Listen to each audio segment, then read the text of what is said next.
Read Bible every day, read throughout the year.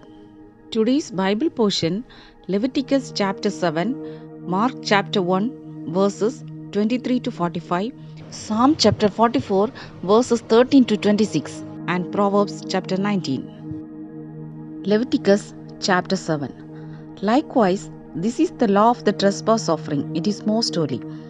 In the place where they kill the burnt offering, they shall kill the trespass offering, and its blood he shall sprinkle all around on the altar. And he shall offer from it all its fat, the fat tail, and the fat that covers the entrails, the 2 kidneys, and the fat that is on them by the flanks, and the fatty lobe attached to the liver above the kidneys he shall remove. And the priest shall burn them on the altar as an offering made by fire to the Lord. It is a trespass offering. Every male among the priests may eat it. It shall be eaten in a holy place.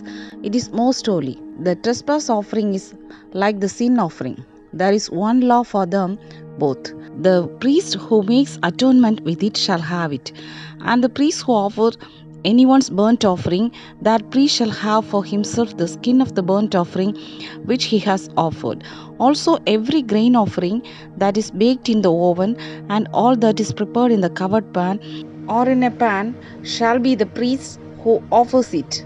Every grain offering, whether mixed with oil or dry, shall belong to all the sons of Aaron, to one as much as the other.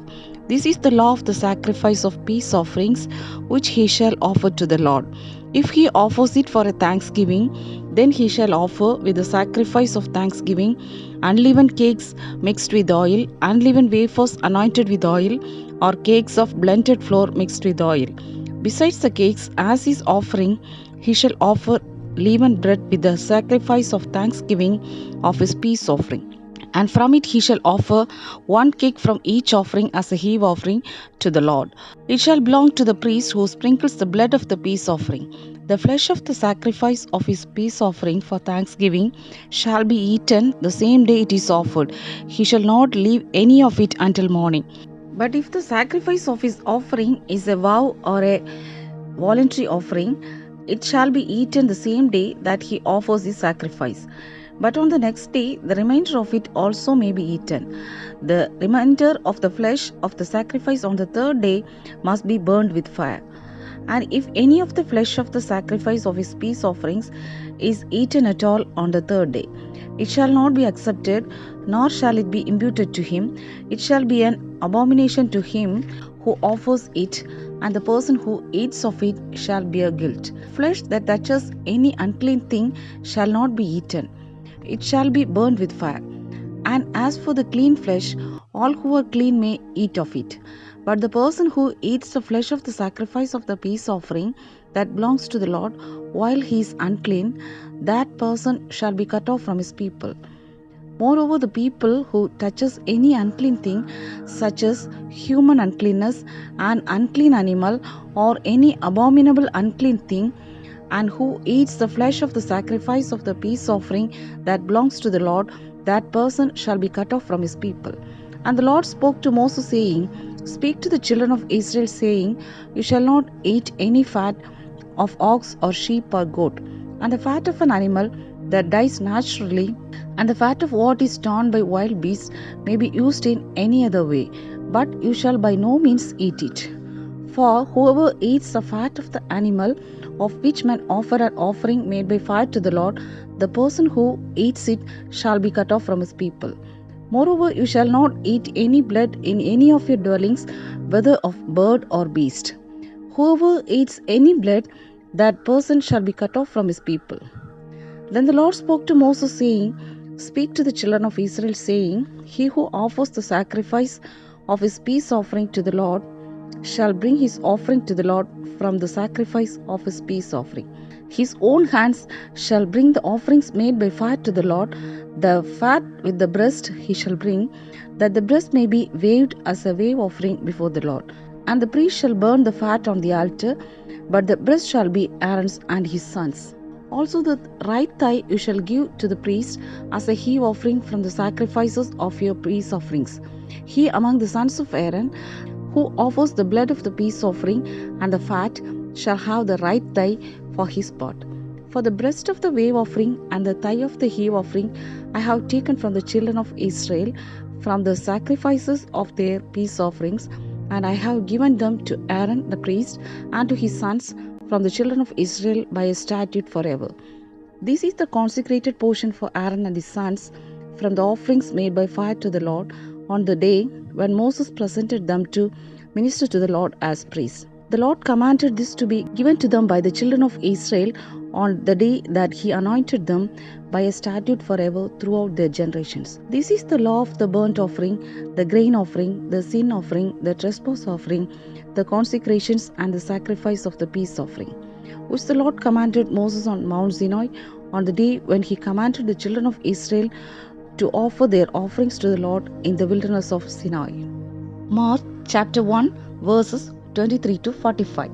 Now there was a man in their synagogue with an unclean spirit, and he cried out, saying, Let us alone. What have we to do with you, Jesus of Nazareth? Did you come to destroy us? I know who you are, the Holy One of God. But Jesus rebuked him, saying, Be quiet and come out of him. And when the unclean spirit had convulsed him and cried out with a loud voice, he came out of him. Then they were all amazed, so that they questioned among themselves, saying, What's this? What new doctrine is this? For with authority he commands even the unclean spirits, and they obey him. And immediately his fame spread throughout all the region around Galilee. Now, as soon as they had come out of the synagogue, they entered the house of Simon and Andrew with James and John. But Simon's wife's mother lay sick with a fever, and they told him about her at once.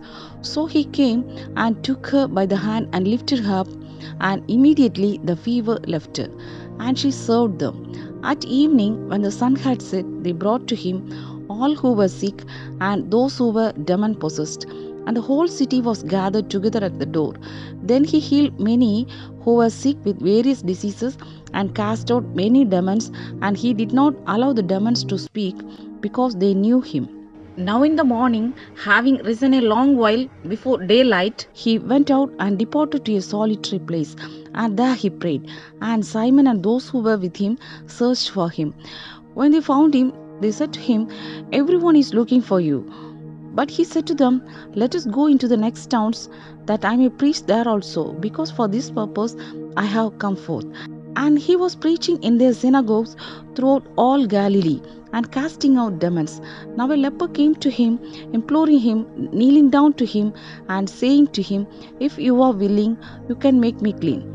Then Jesus, moved with compassion, stretched out his hand and touched him, and said to him, I am willing, be cleansed. As soon as he had spoken, immediately the leprosy left him, and he was cleansed. And he strictly warned him, and sent him away at once, and said to him, See that you say nothing to anyone, but go your way, show yourself to the priest, and offer for your cleansing those things which Moses commanded as a testimony to them.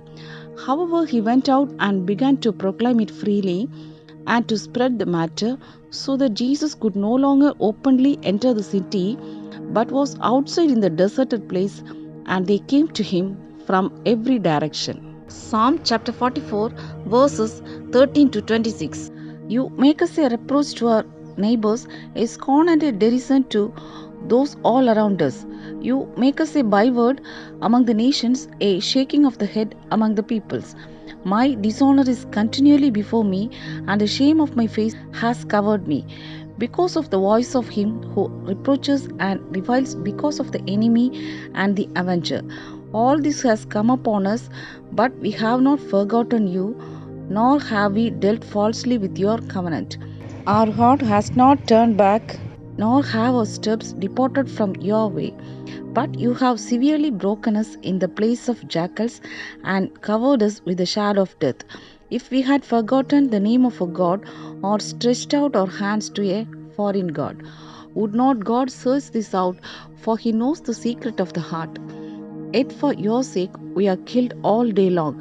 We are accounted as sheep for the slaughter. Awake, why do you sleep, O Lord? Arise, do not cast us forever. Why do you hide your face and forget our affliction and our oppression? For our soul is bowed down to the dust, our body clings to the ground. Arise for our help and redeem us for your mercy's sake. Proverbs chapter 19. Better is the poor who walks in his integrity than one who is perverse in his lips and is a fool. Also, it is not good for a soul to be without knowledge, and he sins who hastens with his feet. The foolishness of a man twists his way, and his heart frets against the Lord. Wealth makes many friends, but the poor is separated from his friend. A false witness will not go unpunished, and he who speaks lies will not escape. Many entreat the favor of the nobility, and every man is a friend to one who gives gifts. All the brothers of the poor hate him. How much more do his friends go far from him? He may pursue them with words, yet they abandon him. He who gets wisdom loves his own soul. He who keeps understanding will find good. A false witness will not go unpunished, and he who speaks lies shall perish. Luxury is not fitting for a fool, much less for a servant to rule over princes. The discretion of a man makes him slow to anger, and his glory is to overlook a transgression. The king's wrath is like the roaring of a lion, but his favor is like dew on the grass. A foolish son is the ruin of his father, and the contentions of a wife are a continual dripping. Houses and riches are an inheritance from fathers, but a prudent wife is from the Lord. Laziness casts one into a deep sleep, and an idle person will suffer hunger. He who keeps the commandment keeps his soul, but he who is careless of his ways will die. He who has pity on the poor lends to the Lord, and he will pay back what he has given. Chasten your son while there is hope, and do not set your heart on his destruction. A man of great wrath will suffer punishment, for if you rescue him, you will have to do it again. Listen to counsel and receive instruction, that you may be wise in your latter days. There are many plans in a man's heart, nevertheless the Lord's counsel that will stand. What is desired in a man is kindness, and a poor man is better than a liar. The fear of the Lord leads to life, and he who has it will abide in satisfaction. He will not be visited with evil. A lazy man buries his hand in the bowl and will not so much as bring it to his mouth again. Strike a scoffer, and the simple will become wary. Rebuke one who has understanding, and he will discern knowledge. He who mistreats his father and chases away his mother is a son who causes shame and brings reproach.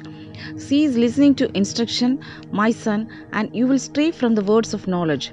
A disreputable witness scorns justice, and the mouth of the wicked devours iniquity. Judgments are prepared for scoffers, and beatings for the backs of fools.